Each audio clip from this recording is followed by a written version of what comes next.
to live or live to work. For better or for worse, most of us put work first. But what hurts worse is that the earth was built by blue shirts, but white shirts get respect first. It should be vice versa in the network. What's your net worth?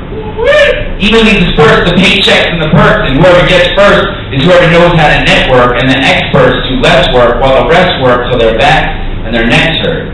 Interview is the first date. First impression, flirt. Fired from a line of work. Surrounded by spineless line jerks. Frown surrounded by smirks, but now I'm out of work.